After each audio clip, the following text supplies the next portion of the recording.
da do da da dee da do.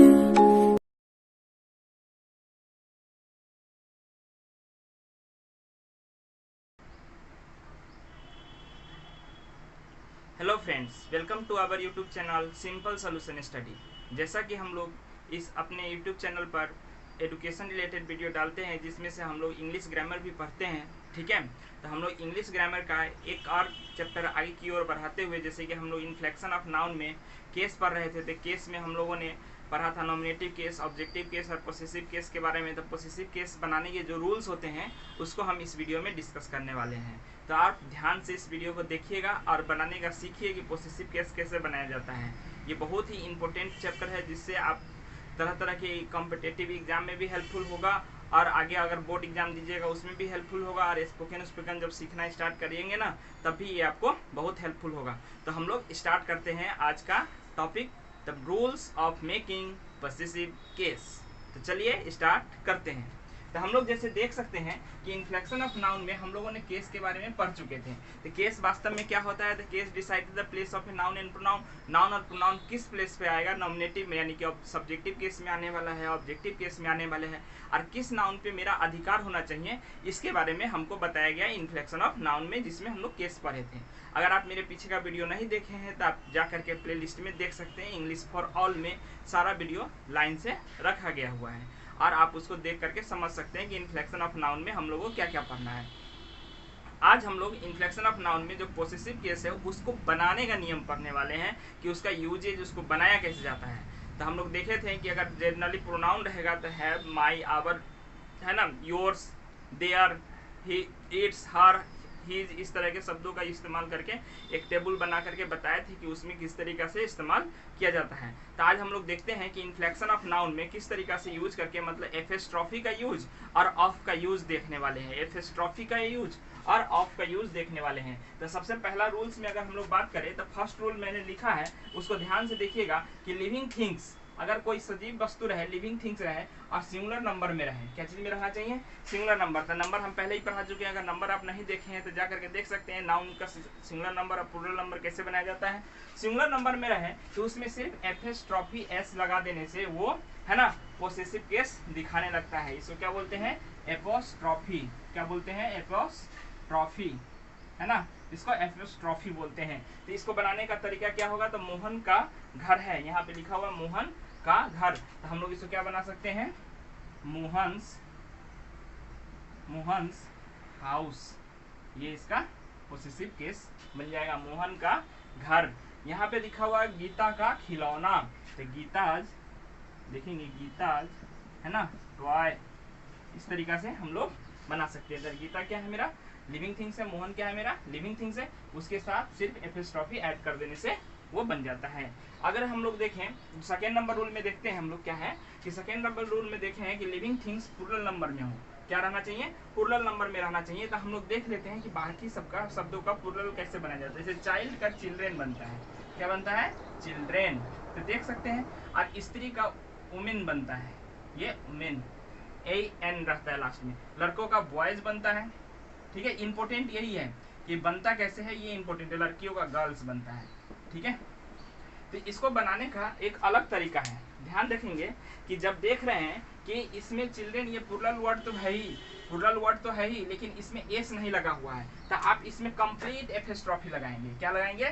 Complete apostrophe लगाएंगे। इसके लिए, का के लिए, बच्चों का खिलौना, तो चिल्ड्रेंस में कंप्लीट एपोस्ट्रॉफी लगेगा, ठीक है।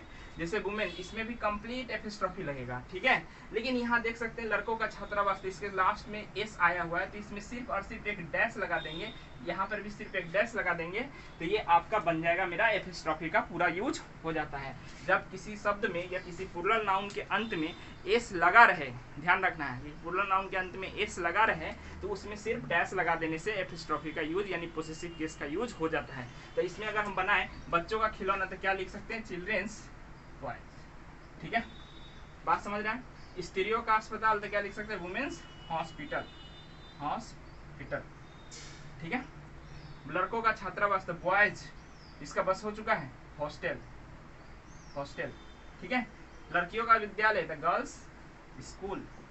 इस तरीका से सब बन चुके हैं। तो हम लोग देख सकते हैं कि किस तरीका से है ना एपिस्ट्रॉफी के यूज से हम लोग शब्द बना सकते हैं। तो हम लोग चलते हैं रूल नंबर 3 पर। रूल नंबर 3 में देखेंगे कि making possessive case using of, देखना यहाँ making possessive case using of, of का प्रयोग, मतलब ऑफ का मतलब भी यहाँ समझते हैं कि ऑफ का मतलब भी का के की होता है, ये वाला का के की जो होता है वो, तो नॉन लिविंग थिंग्स के साथ ऑफ का यूज किया जाता है, ठीक है ना।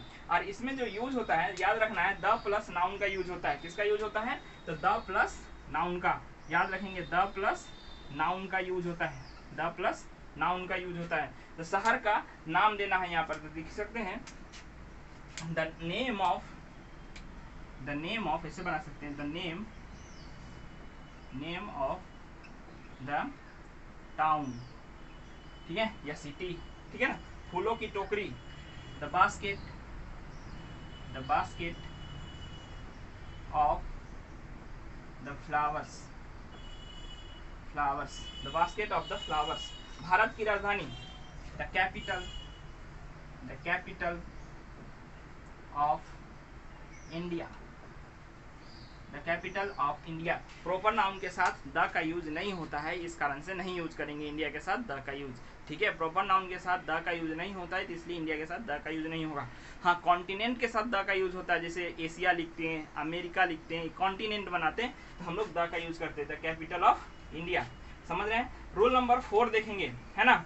We use both construction in living things. यहाँ समझेंगे कि हम लोग दोनों तरह का कंस्ट्रक्शन लिविंग थिंग्स के साथ यूज कर सकते हैं, यानी कि हम लोग लिविंग थिंग्स जब दिया रहेगा तो आप ऑफ पे भी बना सकते हैं और एपिस्ट्रॉफी एस पे भी बना सकते हैं। जैसे माँ का प्यार दिया हुआ है, इसको ऐसे लिख सकते हैं द मदर्स, ठीक है, लव। इस तरीके से सेंटेंस बना सकते हैं। या फिर इसको बनाने का एक और ढंग हो सकता है, जैसे लिख सकते हैं the love of the mother. इस तरीका से भी सेंटेंस को बना सकते हैं। जैसे मोहन का भाई, इस सेंटेंस में देखेंगे तो मोहन का भाई तो देख सकते हैं क्या, मोहन्स ब्रदर, ठीक है। और दूसरा तरीका से इसको क्या बना सकते हैं, दूसरा तरीका से अगर बनाएंगे तो द ब्रदर ऑफ मोहन। ये दोनों तरीका सही है, ये दोनों तरीका से आप चाहे तो बना सकते हैं। दोनों तरीका से एपिस्ट्रॉफी का यूज करके भी बना सकते हैं और एपिस्ट्रॉफी का यूज किए बिना भी बना सकते हैं, द ब्रदर्स ऑफ मोहन, ठीक है। तो हम लोग इतना बात समझते हैं। उसके बाद देखते हैं कि जब इस तरह का हम लोग एपिस्ट्रॉफी का यूज कर रहे होते हैं तो कुछ रूल्स होता है। जैसे कि अगर एपिस्ट्रॉफी एस का यूज करते हैं तो 1 2 3 और 1 2 3, जैसे मोहन की साइकिल, यहाँ लिखा हुआ मोहन की साइकिल, ध्यान देंगे यहाँ लिखा हुआ मोहन की साइकिल। तो मोहन पहला नाउन है ना, उसमें अधिकार दिखाने के लिए की का इस्तेमाल किया है दूसरा नंबर पे और साइकिल तीसरा नंबर पर है। तो मोहन की साइकिल दिखाना है तो मोहन पहले नंबर पे ट्रांसलेट हुआ, है ना, की के लिए, है ना, एपिस्ट्रॉफी का यूज हुआ और साइकिल के लिए साइकिल आया, ठीक है। लेकिन इसी को अगर हम लोग बनाएंगे कंस्ट्रक्टिव ढंग में तो इसको क्या लिख सकते हैं, द साइकिल ऑफ मोहन, यानी कि ऑर्डर बदल देने से ऑफ का यूज होता है। ध्यान ये रखना है कि ऑर्डर चेंज करने से, है ना, चेंज ऑर्डर यूज ऑफ, क्या यूज करेंगे कि ऑर्डर चेंज करेंगे तो ऑफ का यूज करेंगे। तो इतना बात मेरे ख्याल से आपको समझ में आया होगा। तो हम लोग और कुछ एक्सेप्शन देख लेते हैं कि कहाँ पर एपिस्ट्रॉफी का यूज किया जाता है और कहाँ पर किस तरीका का, है ना, सेंटेंसों के साथ। जैसे कुछ एक्सेप्शन देख लेते हैं, कुछ स्पेशल कंडीशन देख लेते हैं और उसके बाद इस यूज को खत्म करते हैं। चलते हैं थोड़ा सा आगे और देखते हैं एक्सेप्शन में कैसे हम लोग एक्सेप्शन में देखे हैं कुछ शब्दों को कि किस तरीका से हम लोग बना सकते हैं। तो एक्सेप्शन में हम लोग देखे हैं कि एपिस्ट्रॉफी का यूज किया जाएगा, एपिस्ट्रॉफी पूरा कंप्लीट एस का यूज किया जाएगा। ध्यान रखेंगे जब ऑब्जेक्ट को पर्सनिफाइड किया जाएगा। पर्सनिफाइड कहने का सेंस ऐसा होता है जैसे कि, है ना, जो पोएट होते हैं, पोएट या कवि जो लोग होते हैं, उनके लिए धरती पर कोई भी चीज़ निर्जीव नहीं होता। उन सब चीज़ में उनको अपना कुछ ना कुछ छवि, कुछ ना कुछ अनुभूति उसको दिखाई देता है। जैसे डांसिंग ब्रांचेज बोलेंगे तो डांसिंग ब्रांचेज करके कुछ चीज़ होता नहीं कि झाड़ियाँ नाच रही है, जंगल दौड़ रहे हैं, ऐसा कुछ नहीं होता है ना। तो ऐसा कुछ होता नहीं है, रियलिस्टिक में तो ऐसा नहीं होता है। लेकिन, है ना, जब कवि जब बोलते हैं यानी पर्सनिफाइड कर देते हैं किसी ऑब्जेक्ट को, किसी भी चीज को, तो, है ना, उसके साथ एपिस्ट्रॉफी का यूज किया जाता है। तो पर्सनिफाइड कैसे किया जाता है, जैसे अगर हम लोग सेंटेंस बोले, है ना, कॉल्स, ड्यूटी कॉल्स, क्या बोल सकते हैं, ड्यूटी कॉल, मतलब कर्तव्य की पुकार, हम लोग बोलते हैं डेथ्स हैंड, डेथ्स है ना, हैंड, डेथ्स हैंड, मौत की हाथ। इस तरीके का जब सेंटेंस जैसे डेथ्स DEATH होता है, डेथ्स हैंड, क्या बोलते हैं इसको, डेथ्स हैंड बोलते हैं। तो हम लोग समझ सकते हैं ड्यूटी कॉल मतलब कर्तव्य की पुकार, डेथ्स हैंड। ये एक्सेप्शन है कि हम लोग जानते हैं कि ड्यूटी निर्जीव है, डेथ को जानते नहीं है, मरा हुआ है तो निर्जीव भी हुआ। तो हैंड्स इस तरीके के सेंटेंस में जब हम लोग बनाते हैं तो एपिस्ट्रॉफी का यूज करते हैं। कब करते हैं, जब सेंटेंस को हम लोग पर्सनिफाइड कर देते हैं तब करते हैं। याद रखेंगे जब टाइम, डिस्टेंस और वेट इमेजिन करवाना हो, दिखाना हो, तब भी हम लोग एपिस्ट्रॉफी का यूज करते हैं। जैसे बोलते हैं है ना, 1 घंटे की समय, क्या बोलते हैं 1 घंटे की समय, तो ए है ना, एन आवर, देखते हैं एन आवर टाइम, क्या बोलते हैं एन आवर टाइम। या 1 महीने का समय, a months time, a month times. Distance बोले, जैसे हम बोलेंगे 1 फीट की दूरी, तो क्या बोलेंगे 1 फीट, 1 फुट, 1 फुट्स है ना, डिस्टेंस, डिस्टेंस। अगर बोले 50 किलो वजन, 50 किलो का वेट है ना, ये 50 केजी, ये 50 किलोग्राम, इसे बोल सकते हैं ये 50 किलोज वेट। इस तरीके के सेंटेंस को हम लोग ये 50 किलो वेट के साथ एपिस्ट्रॉफी का यूज कर सकते हैं। इडियम्स के प्रयोग, जैसे इडियम्स कहने का सेंस होता है कहावतें, मुहावरे, इन सब के साथ भी हम लोग चाहें तो एपिस्ट्रॉफी का यूज कर सकते हैं। तो इडियम्स के साथ कैसे यूज किया जाता है तो हम लोग देखते हैं, जैसे बोलेंगे at the wit's end, wit's end, ऐसे बोलते हैं एंड मतलब जहाँ सोचने की शक्ति खत्म, सोचने की शक्ति खत्म, एट द विट्स एंड मतलब बुद्धि खत्म है ना, एट द विट्स एंड। ये एक कहावत है, मुहावरा है, इंग्लिश में कहा जाता है जब किसी का सोचने समझने का शक्ति खत्म हो जाता है तो बोलते हैं एट द विट्स एंड, मतलब मेरा बुद्धि खत्म हो गया। तो इस तरह के सेंटेंस में हम लोग चाहें, इस तरह के सेंटेंस में हम लोग चाहें तो एपिस्ट्रॉफी का यूज कर सकते हैं, करते हैं एकदम। याद रखेंगे 3 कंडीशन हम लोग लिखे हैं। पहला कंडीशन जब पर्सनिफाइड किया जाएगा ऑब्जेक्ट को तब उसके साथ एपिस्ट्रॉफी का यूज करते हैं।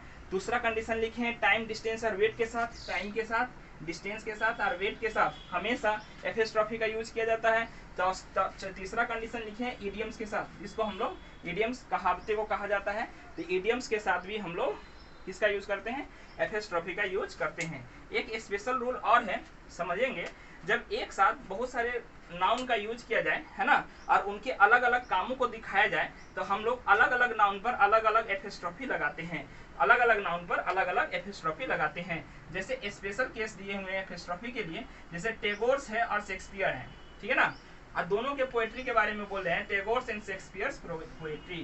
कहने का मतलब है रविन्द्रनाथ टैगोर और शेक्सपियर की कविताएं, तो दोनों का अपना अलग अलग आर्ट हो सकता है, इस कारण से टैगोर्स एंड शेक्सपियर पोएट्री हम लोग बोलते हैं और इस तरीका से ही सेंटेंस लिखा जाता है। तो हम लोग देख सकते हैं कि एपिस्ट्रॉफी एक यहाँ भी यूज हुआ है और यहाँ पर भी यूज हुआ है। तो मेनी नाउन्स जब भी यूज हो, मतलब एक से अधिक नाउन जब भी यूज हो, तो आप हर जगह अलग अलग एपिस्ट्रॉफी का यूज करेंगे। ठीक है, इतना बात समझ में आया होगा। ठीक है, तो आप लोग इसका स्क्रीनशॉट ले सकते हैं, इसको जहाँ पर पॉज करके अपना स्क्रीनशॉट ले लीजिएगा या नोट्स बना लीजिएगा और इससे रिलेटेड कोई भी बुक लेकर के आप उसको बनाने का कोशिश करिएगा, है ना, आपको बहुत हेल्पफुल होगा। अगर मेरा वीडियो समझ में आया हो तो लाइक, शेयर और सब्सक्राइब जरूर कर दें। जिस बच्चे को इसकी ज़रूरत हो उसके तक पहुंच जाना चाहिए। मेरा उद्देश्य यही है कि हर कोई जो लॉकडाउन के समय में कम से कम पढ़ाई करते रहें, है ना, कम से कम पढ़ाई उनका जारी रहे। पढ़ाई किसी का रुकना नहीं चाहिए। मेरा उद्देश्य यही है कि किसी का भी पढ़ाई रुकना नहीं चाहिए। हर तरह के मतलब जितने भी होते हैं ना कंटेंट, हम अवेलेबल करवाने की पूरी कोशिश कर रहे हैं, है ना। आपको कोई भी सब्जेक्ट कहीं भी जाने की जरूरत नहीं पड़ेगी। हम हर सब्जेक्ट की तैयारी फुल प्रूफ करवा देंगे, ठीक है ना। तो इसलिए आप मेरे साथ सहयोग करिए। चैनल समझ में आए, क्वेश्चन बनाने का तरीका समझ में आए, पढ़ाई समझ में आए तो लाइक, शेयर और सब्सक्राइब करते रहिए, ठीक है, जिससे हमको मोटिवेशन मिलता रहेगा। तो मिलते हैं नेक्स्ट वीडियो में। Thank you.